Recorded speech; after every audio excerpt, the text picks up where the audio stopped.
literally all of these powerful men and women were looking at us as toys and as jokes and as playthings, and didn't see fit to tell anyone or try to stop it.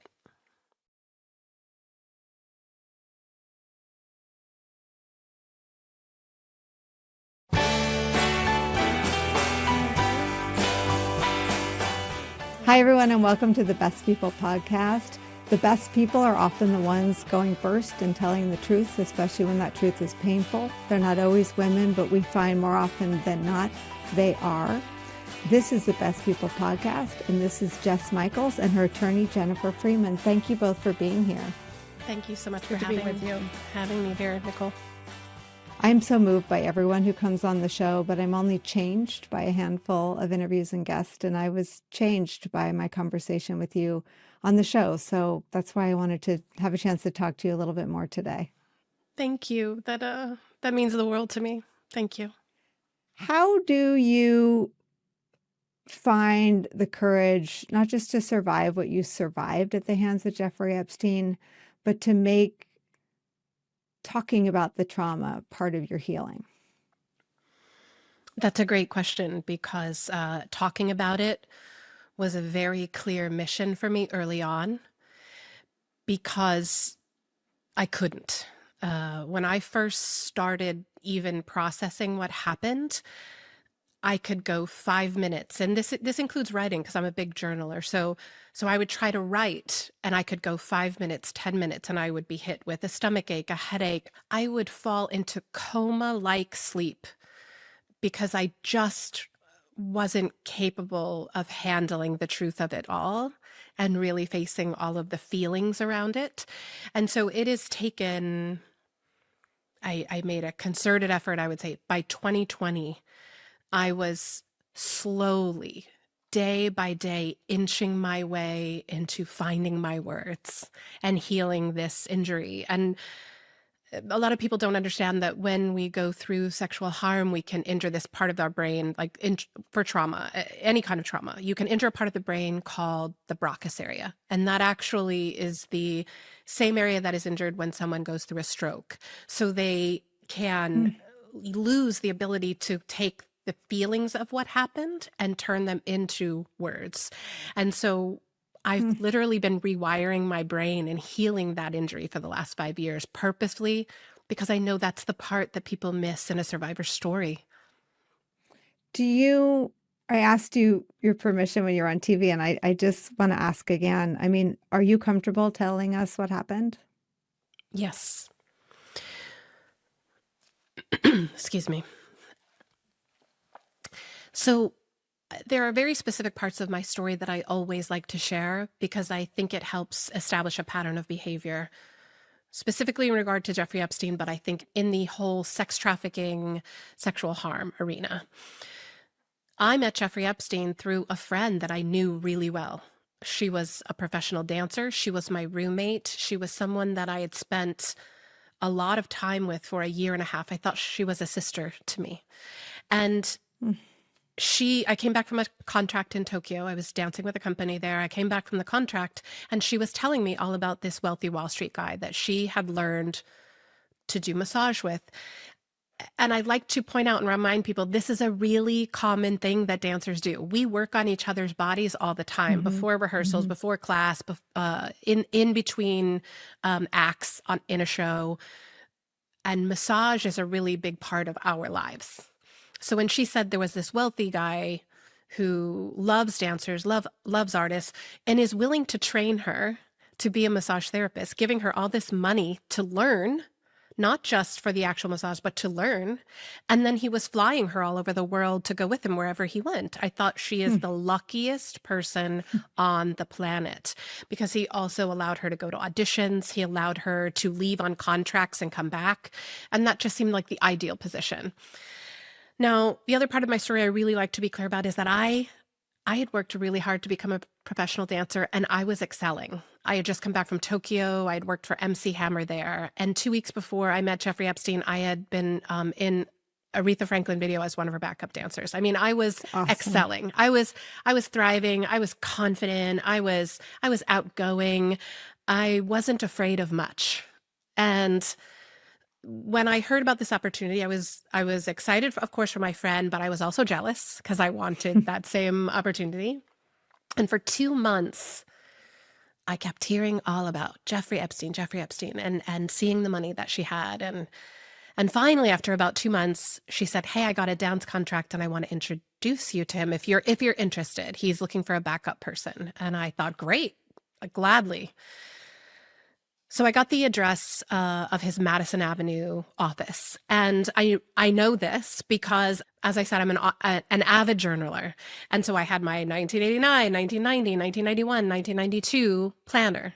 And on July 2nd, 1991 is Jeffrey Epstein's address, his phone number, his assistant's name, her phone number, all in that day planner when I went down to his office. The interesting thing is that when I met him and he talked about this job, he was very stoic and very professional.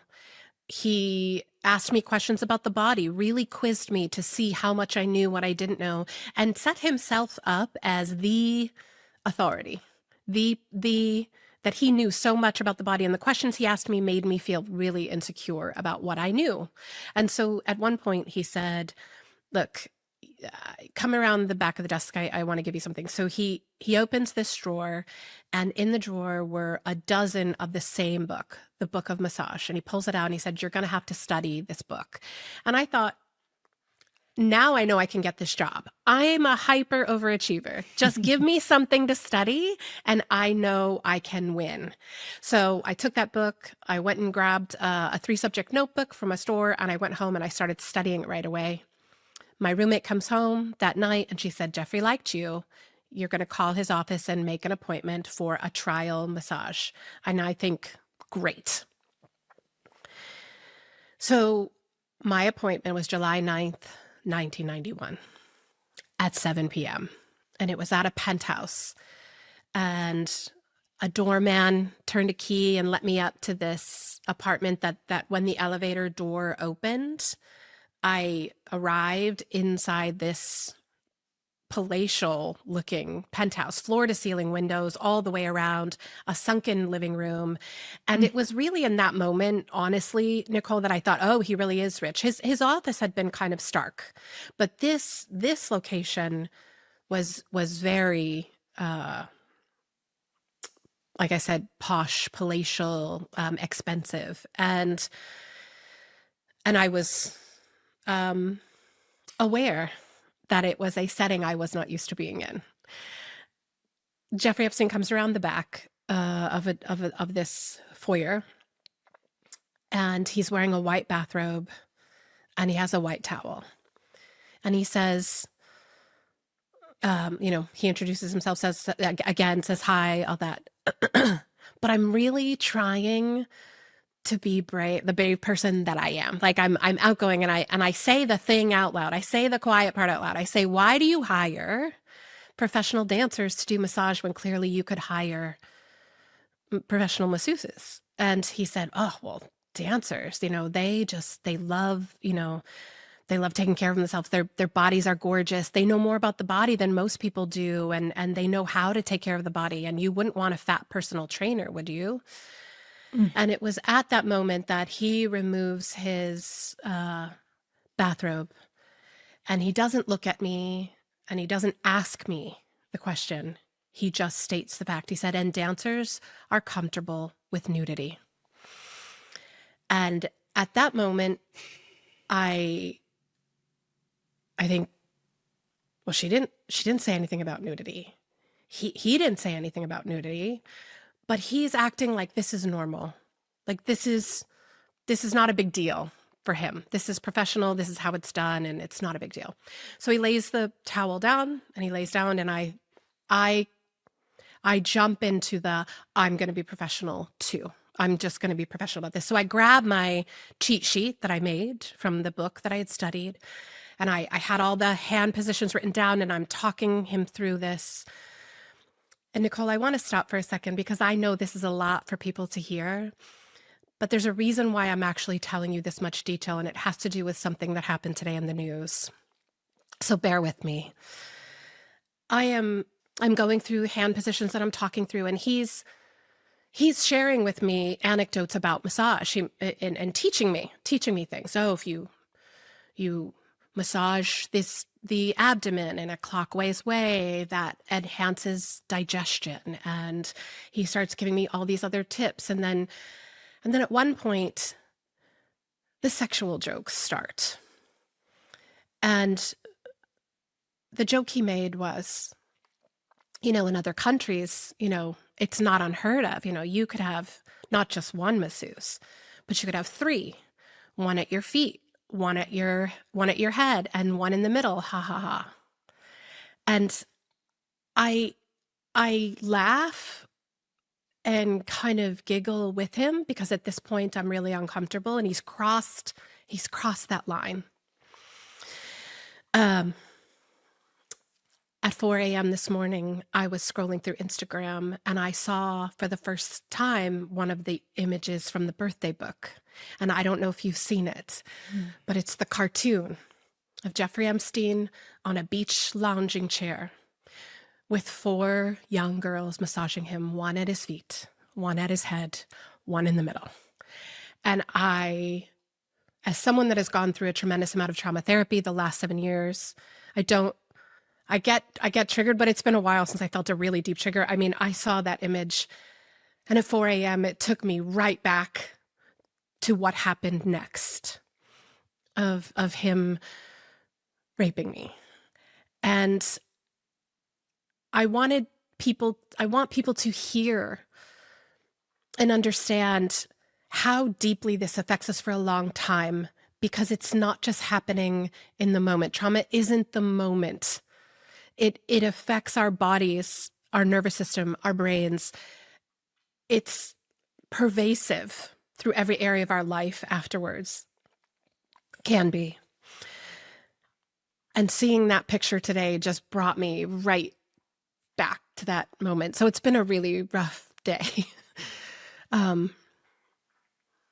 stop there because that's already a lot, I know.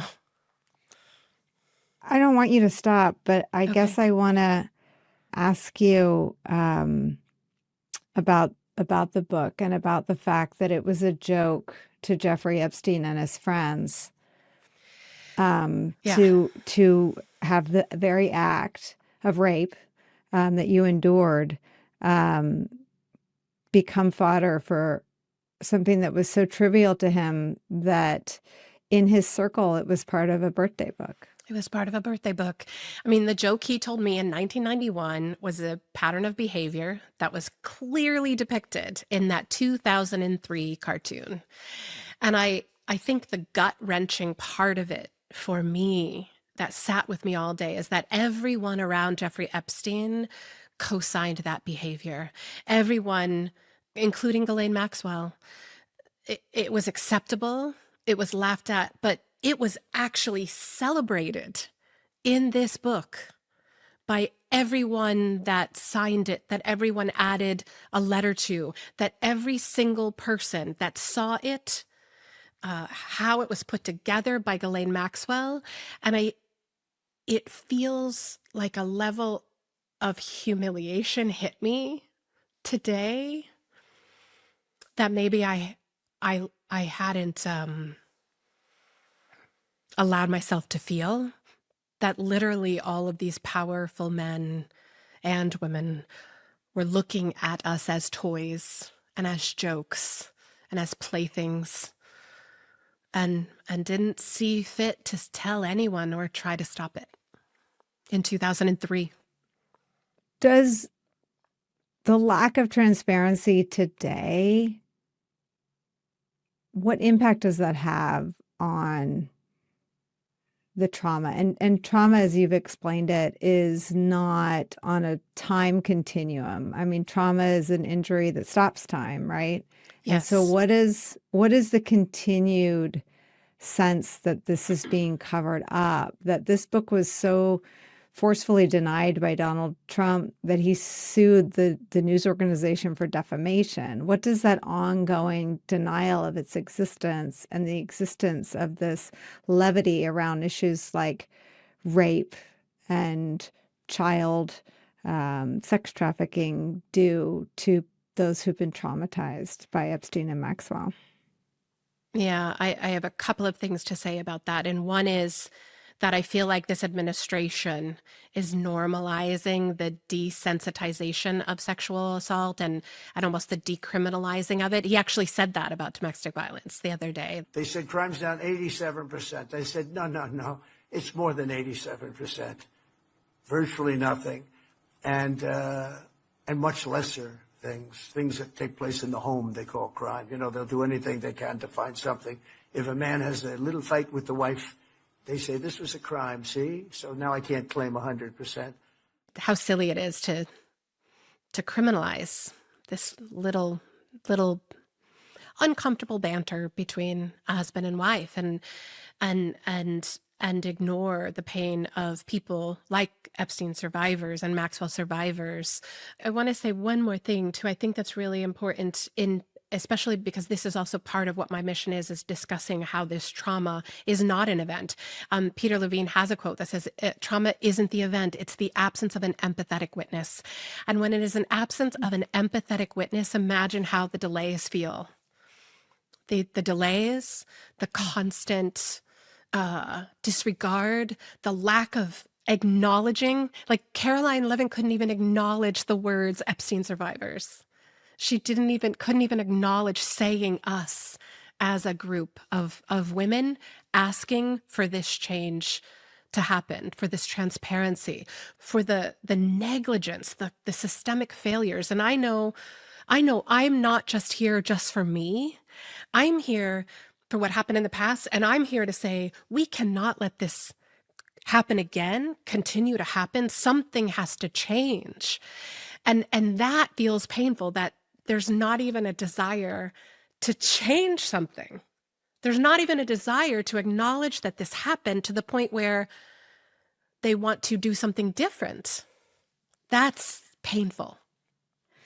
Jess, I just want to first acknowledge you. I know how powerful that is and how meaningful that is for you to explain all of that and how helpful it is. And from my perspective as an attorney for survivors, what I see over and over is when there's a failure of accountability, when there's a failure, there's an institutional betrayal, which is what we have here. The institutions fail the survivors. Don't pay attention to them, ignore them, or dismiss them, which is basically what's been going on for 30 years. Mm-hmm. That is when the trauma remains. In 1996, Maria Farmer came forward, went to the FBI, told the FBI that she had been sexually assaulted by Epstein and Maxwell. And she said that they were engaged in some kind of sex trafficking ring. And what did the United States Federal Bureau of Investigation do? Absolutely nothing, which created one of the largest failures of law enforcement in U.S. history. It's gone on for 3 decades, and over 1,000 women could have been spared if only the government had listened. This failure to listen then, and again in 2006, when Maria went again and told them again, as did many other survivors, is what really keeps this trauma going and it underscores the importance of accountability, the critical importance of accountability, and that's what's really lacking here. It's so obvious now, right, that it's a failure. But what creates the conditions where law enforcement ignores women? We don't know. We've been asking for the records for the longest time, by the way. We've been asking through the Freedom of Information Act, and we now have a lawsuit going to try to understand why they failed her. Why did they ignore her? Was there some special arrangement with Jeffrey Epstein? Was he involved, for example, and I don't know if this is so, was he providing information in connection with the prosecution and ultimate conviction of Stephen Hoffenberg in connection with the then largest Ponzi scheme in U.S. history of $450 million? Was he helping with that? So the government just closed their eyes and said, well, he's helping us in some other way. And was it something about that this was just not taken seriously? This was dismissed This is objectification. Doesn't matter. It's not important enough to pay attention to. Well, Jennifer, let me ask you then, as a lawyer, does this moment feel different? Not yet. It feels like there are the elements of feeling different, and I have hope. I really do, because part of what that memorandum that the FBI and the Department of Justice issued, like 6 weeks ago when this whole thing started, when they said there's nothing to see here, see no evil, whatever. Yeah. See no evil, hear no evil, do no evil, right? Yeah. Nothing there, no list, no nothing. We're going to close the book. They also said that they acknowledge that one of their highest priority was protecting children from exploitation and some kind of sexual assault and trauma. So they did acknowledge that, but I don't yet see the actions that are going to back that up. But with people like Jess talking and talking and talking, which is what happened last week, we had a very large group of survivors getting together, many of them for the first time, some of them coming forward for the first time, and making sure that people saw the extent of this. This did not just happen to underage girls in Florida. In New York City, hundreds of young, ambitious women were abused by him. Epstein was not just a serial predator. He was an international human trafficker. And many around him knew, many participated, and many profited. And yet, he was protected. So I stand here today for every woman who has been silenced, exploited, and dismissed. We are not asking for pity. We are here demanding accountability, and I'm demanding justice. And that's just 30, 40 women. That's not 1,000. Right. But even those women who are willing to come forward, who are willing to speak, or willing to tell their stories, and it's remarkably similar over and over again. Jess, I want to ask you what it has been like to find community with other survivors. Has it been part of the healing, or has it been re-traumatizing, or a little bit of both? For me, it was extremely healing. And it felt very, very few people can really relate to what we're going through on such a grand scale. And so and I had only really ever talked on my own through a camera like this. I had not been a part of any of the things that happened in the past back in 2019, back when Julie K. Brown did her Perversion of Justice article. I had not been part of the documentary, whereas a lot of survivors had. So when we were all meeting last week, a lot of them all knew each other. And I was worried I was going to feel left out. And and I'm 1991. I'm a very different generation. Right? Yeah, I am one of the early, as far as I know, I'm the earliest publicly known survivor. I'm not the earliest survivor. There are other survivors, but as far as I know, I'm the earliest publicly known survivor. And I didn't know how they would react to me. And everyone was warm and had this level of hope together. And we were really feeding off of each other and being inspired by each other and feeling the strength of us as a collective. So it was less kumbaya, which seems calm, and more like just powerful circle of fire. It felt very bonding. It felt very safe, these women. And I think I said it on the NBC interview, like, we're not children anymore. We're not young women. I'm not a 22-year-old anymore. They aren't young girls anymore. We're coming back here in a way that is as adult women now who are just done and really fighting together. Well, these women are a force. Well, that's what I was about to say. I watched it, and it read very fierce. What is the message that we are sending to survivors of sexual violence about coming forward? Yes. And how far back are we going to take ourselves as a nation if we don't give this the attention and scrutiny that it deserves? Regardless of who is involved, this was a crime. I've covered Donald Trump for 9 years, and there's one thing that doesn't work, and that's fear. And there was no fear in any woman that spoke. No. They told stories of being stalked and threatened, but together there was a fierceness. And I wonder, Jess, if you're optimistic that that fierceness is the variable that's changing the politics around releasing the files.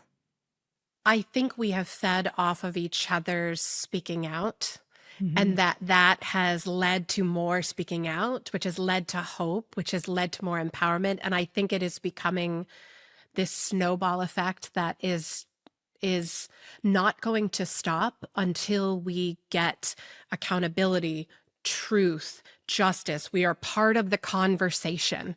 And that is what I think is also really fueling us, is the fact that we were so blatantly left out. And so as now these women, we're saying, you're not leaving us out of the conversation again. And that feels healing. It healed parts of me I didn't know needed healing. When you saw that Jeffrey Epstein, did you follow efforts to hold him accountable? How large did Jeffrey Epstein loom in your life? He didn't. He didn't loom in my life. And this is, I think, an important aspect of trauma for people to understand too. For me, I didn't relive I didn't have visual flashbacks. I didn't have thoughts of him. I didn't even remember his name until I saw Julie K. Brown's article. But what I would relive was how helpless I felt in that moment. I share that I froze. That is part of my advocacy, is talking about the freeze trauma response and how that left me feeling stupid, a lost sense of who I thought I was as that really competent and capable and confident dancer, and how absolutely incapable I was of taking care of myself in that moment, and then no longer trusting myself. That sense of loss of myself at 22 is what stuck with me. I never saw his name again, never saw his face again until Julie K. Brown's article in 2018. And so I saw his face. I was just scrolling through my phone, reading the news. And when I saw his face for the first time, and I didn't remember his name, but I saw his face and there was something about it. My body started to react before I remembered that it could be him. I started having trouble breathing. I started to sweat. I started getting anxious. My hands started shaking.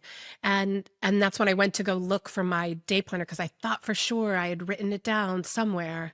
And that's when I saw that it was him.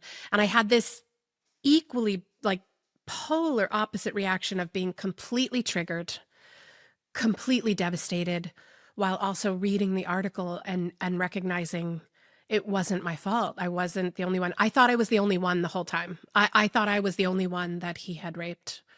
For 27 years, I thought I was the only one. So it wasn't until 2018 until I learned that I was part of this survivor sisterhood that nobody wants to be a part of. Did you ever confront your roommate who sent you to his office and home with what happened to you? So I never saw her again. In a dancer apartment, you have people coming in and out all the time. And I had left on a second contract to go to Tokyo to model. And when I came home, I was too scared to stay in New York. Within 24 hours, I had moved out of that apartment. I left New York. And this was also the bizarre thing about it. Why didn't I think to talk to her after? And I thought she had a good experience with him. I thought this did not happen to her. So I never reached out to her. What I started to realize years later was, hey, wait a minute. She never reached out to me either. I left and she never reached out to me again. I found out, later that she moved in with a friend and this girl had stayed working for him for a long time. What is your sense of the blast radius of trauma?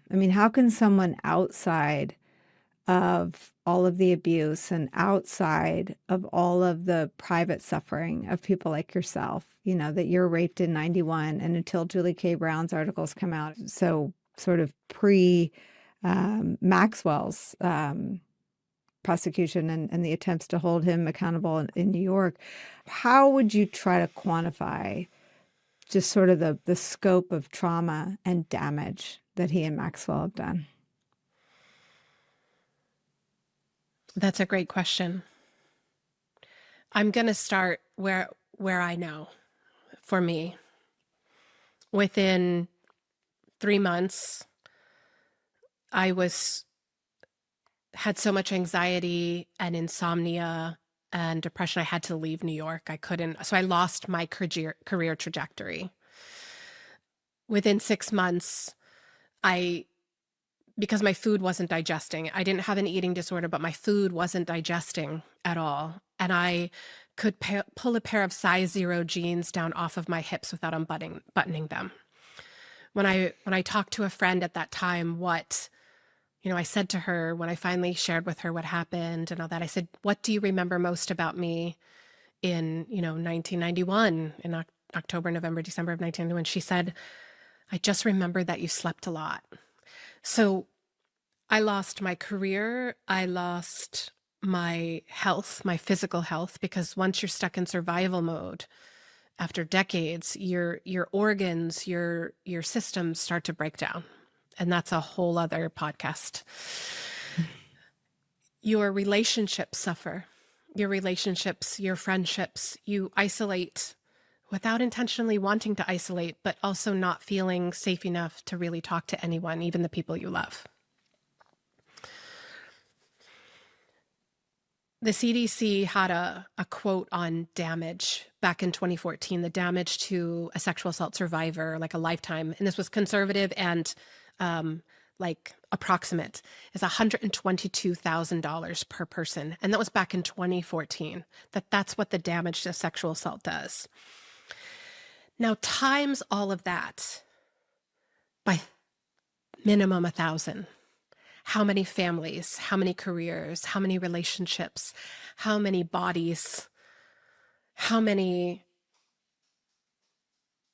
survivors never came forward at all? How many survivors were like me, showed up once and then never wanted to have any part of this at all and never said anything? So I know that the FBI, I guess, has said they estimated about 1,000 survivors, and I'm going to say it's probably a lot more. And that's what we know. I mean, Jess, what is justice then in response to that? I mean, what does that even begin to look like?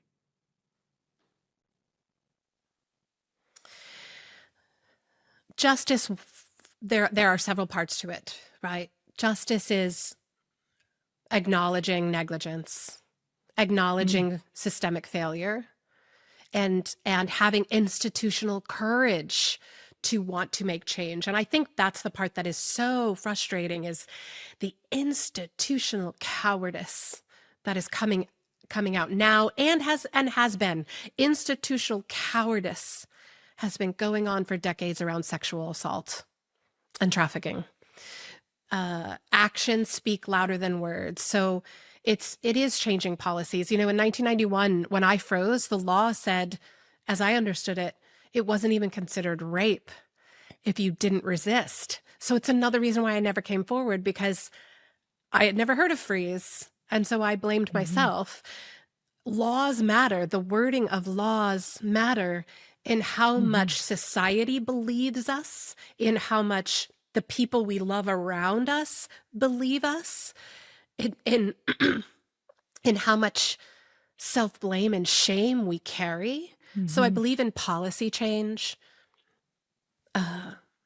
For me personally, I'm creating my own form of justice. I am trying to work outside of any legal definitions of sexual assault and under the umbrella of sexual harm, and focusing on the injury that happens, like what happened to me, post-traumatic stress disorder, or like a post-traumatic stress injury, which is what I like to call it, because I was not disordered. Somebody injured me. And words matter, right? Like words matter. Post-traumatic stress disorder sounds like I was disordered in how I responded to this really horrific event. And that's not true. I actually responded in a really natural and normal way to a really horrific event. And so for me, I focus on the injury. PTSD treatments are, as I understand it, a lot sort of more of a medical mystery. I mean, have you felt like you've had to advocate for your own healing, sort of mentally and physically? And can you talk about that journey? Yes. So, Nicole, I am not just an Epstein survivor. I am from Newtown, Connecticut, where the Sandy Hook shooting happened. I worked for a dance studio where we lost 3 little girls, and I worked for one of the foundations for 5 years, Dylan's Wings of Change. You asked me a question in the beginning about how I have the courage to do what I'm doing. And it's because I watched these families before all of this happened. I worked for these families, and I watched them turn a horrific, violent tragedy into some really incredible, life-changing, inspiring, and hopeful acts. And that's what taught me what I wanted to do, right? Like, that's what taught me. But for me to get help for post-traumatic stress disorder injury, what I found is that I needed to trust someone. And for me, I started to realize that the only reason I have gone through the amount of healing that I have is that my therapist is from Sandy Hook. She served my community. And I thought, there's nothing I'm going to be able to tell this woman that is going to be shocking for her. And I could trust her with the depth of these horrific things, and it wouldn't scare her. And so that's why I believe I have had the inordinate opportunity to heal because of that. Nicole, may I return back to what justice looks like for a moment? Justice includes accountability. Accountability includes releasing the records, releasing the files, finding out what happened. There were so many violations of mandatory FBI and U.S. Attorney's Office policies. Why were they violated? Why were they ignored? It's important for us to understand this, to understand the depth of this negligence, so that we can not do it again. Yes. Without going through this process, there's really no way to ensure that. And because remember, certainly there were all kinds of survivors, and some of them were children, Yes. 12, 13, 14. And in our culture, accountability, especially when the government continues to fail to do their job, that includes bringing a lawsuit, which was what we've done. We've brought a lawsuit on behalf of Maria Farmer, who was the whistleblower. And now we are starting to bring claims on behalf of Jess and all of our other clients. And I just want to make sure everyone understands that every survivor can participate in this, and it gives them the opportunity to come forward. And they can even come forward anonymously under a pseudonym to at least take the steps. They don't have to do it, but take a look at it and see if that can help you move yourself forward in your healing journey, because I think it can, and getting those records is critical. Release the files, release Maria's files. By the way, I asked for Maria's files under a simple FOIA request, Freedom of Information Act. Standard stuff, shouldn't be difficult. Her records, these belong to her. There's no privacy concerns about her.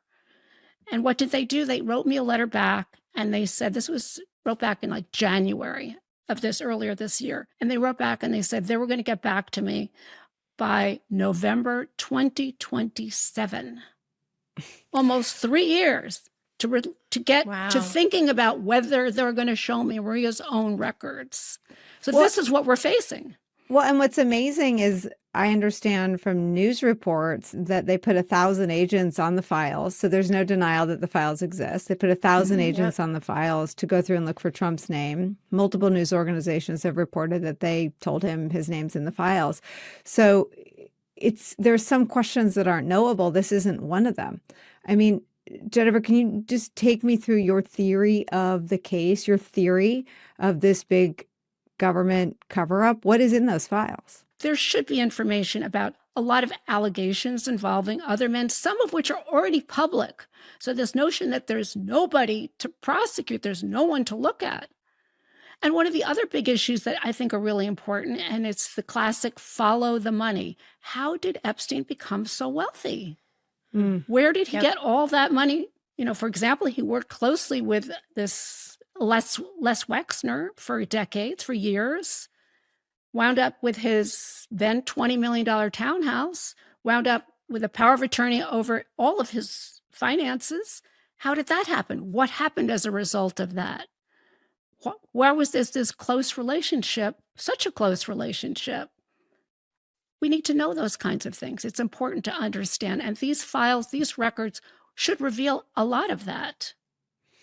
Jess, let me ask you about the first thing you talked about, that you were raped by Jeffrey Epstein and you stayed quiet because you felt ashamed, because you had, Yes. you judged yourself, or you felt society would judge how you reacted as a victim.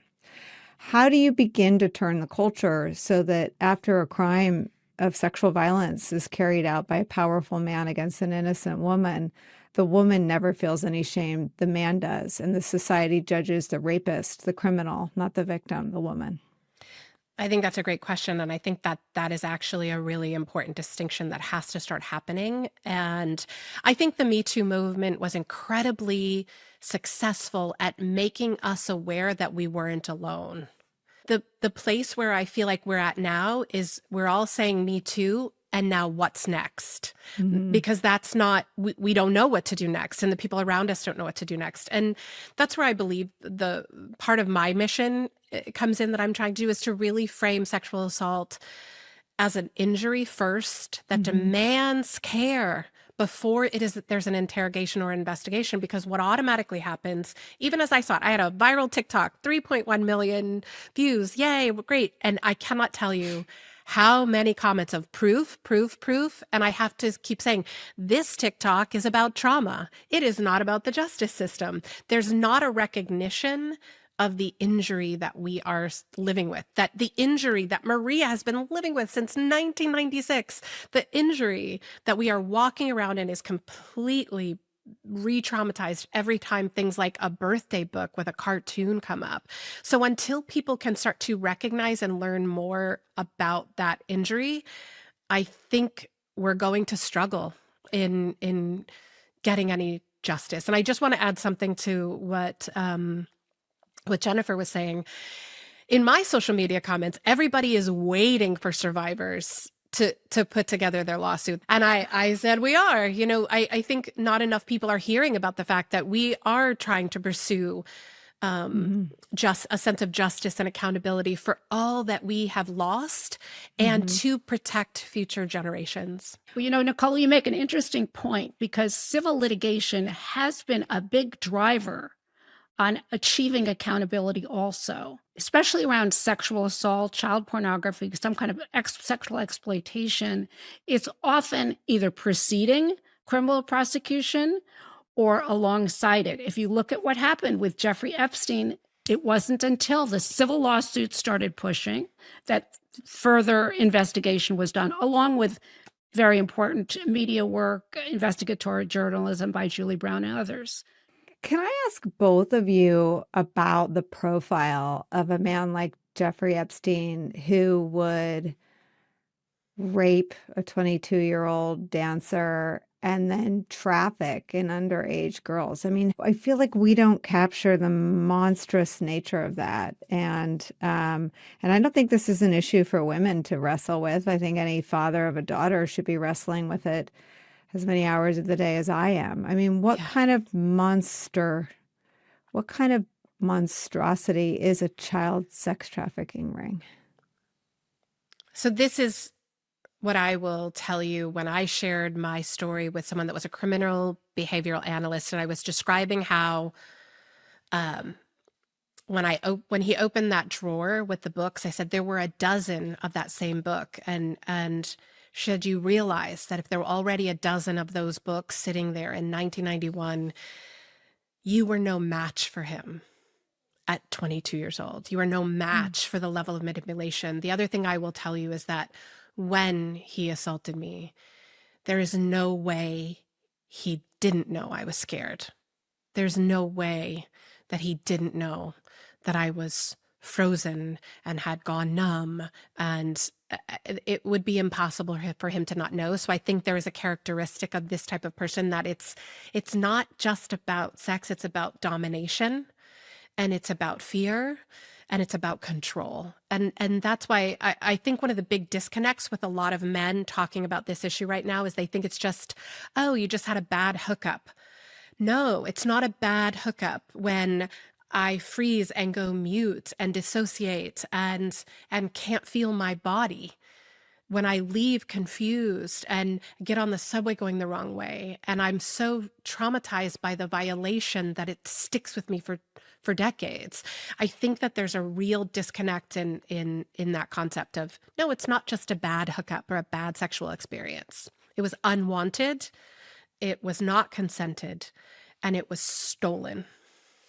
I mean, I guess just the last thing I want to ask you about are the people who will make the decisions right now. Donald Trump, Todd Blanche, his deputy attorney general, who seemed to take an unprecedented interest in this case by going down and interviewing Ghislaine Maxwell himself, Mike Johnson, the Speaker of the House, Tom Massie, a Republican who's sort of breaking ranks. I mean, when you look at the political actors and you look at the lack of transparency, what are your thoughts about our leaders and our politics? I think it was something actually that you said early in this interview. I really think it's going to have to be the women who stand up for us. I think we are going to need the women in power to stand up to the men in power right now. Are you hopeful that they will? I think we're seeing some incredible women step up and stand with us, and unexpected women. Unexpected for sure. and I'm here for it. I think that I've heard other people say, well, we can't, where were they when we were talking out before about harm? And I don't care.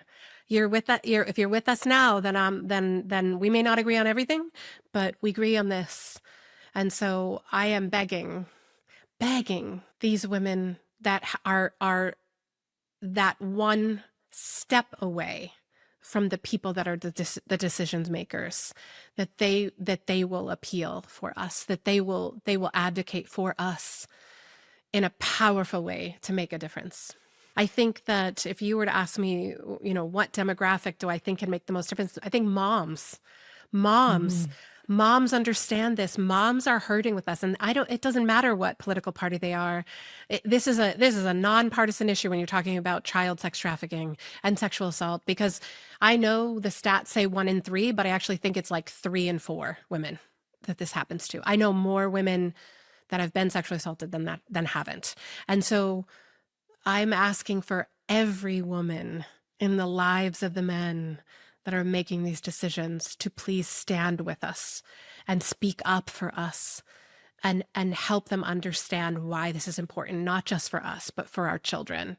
And these women are not going away. These women are motivated, and they're smart, and they care deeply about this. And this is their time to come forward, and they're here, and they're not going anywhere. Jess, you're a force.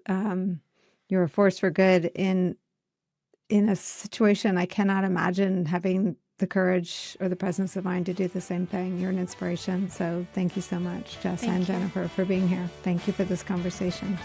Thank you. It was very helpful. Really important. Thank you. Thanks, Nicole.